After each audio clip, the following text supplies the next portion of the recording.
approach things. And then back to the question is, dude, is the juice worth the squeeze? If you want to be in the contracting niche and you are okay with the consequences, and that's a big if you were to get someone that bothered you and said, hey, you got to have this, you can also say, oh, shoot, I didn't even know that. I was just sending these to a customer in town that does have a license, you know?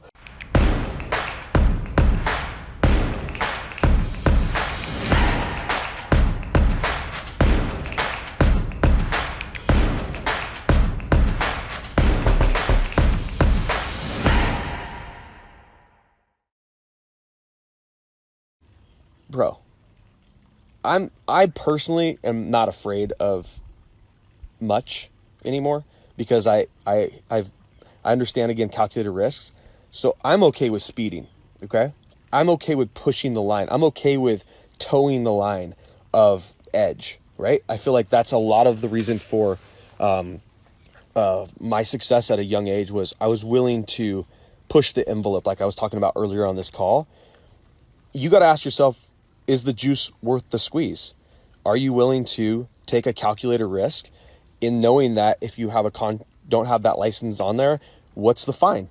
Is it $1,000? Is it $2,000? I know in Oregon there was I think it was like a $600 fine, assuming that the right people were patrolling the internet that day and came across this site.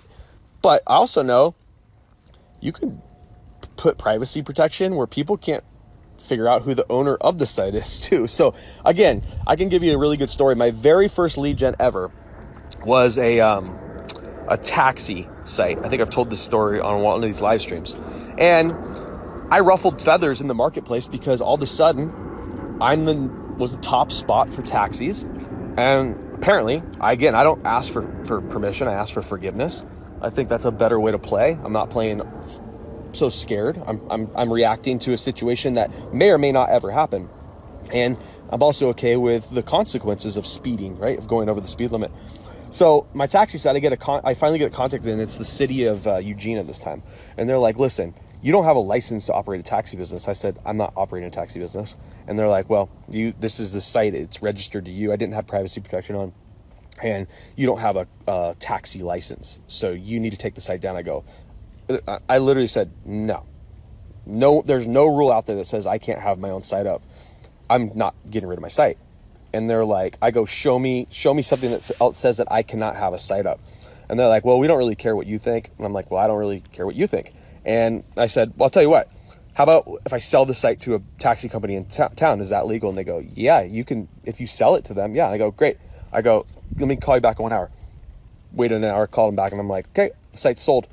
And they're like, okay, to who? And I said, the company I was sending the leads to. And so on that site now, I went on the site on Weebly, and I said, this site is now owned and controlled by this company, the company I was sending the leads to. It's now been purchased.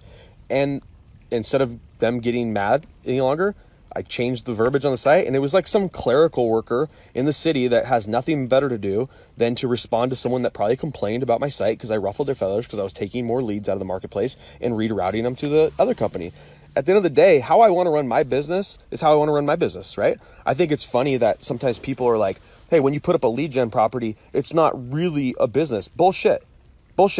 Just because I don't play business the way that you played business, since the 1920s of I have to then have my workers work for me. And look at these other companies that have popped up. Look at freaking Airbnb, literally the largest real estate business in the world. They own no real estate, right?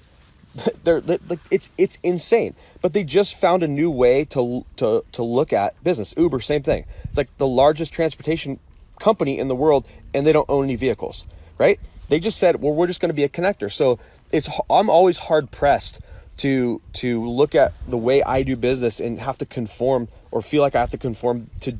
I have to think that I'm a quote unquote. I've heard people in this group say, well, I feel it's unethical. I'm a fake business. What does that mean?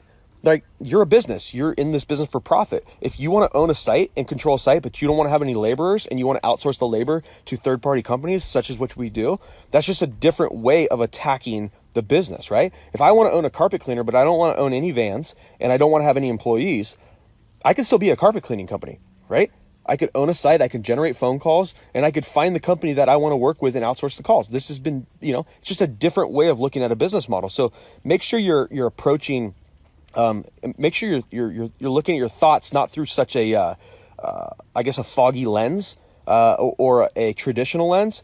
You'll stifle your growth of how you approach things. And then back to the question is, dude, is the juice worth the squeeze? If you want to be in the contracting niche and you are okay with the consequences, and that's a big if you were to get someone that bothered you and said, hey, you got to have this, you can also say, oh shoot, I didn't even know that. I was just sending these to a customer in town that does have a license, So again, I'm not going to give you advice because then I'm in the, I don't want to be on the hook for your business decisions of things that, you may or may not receive potentially a fine for.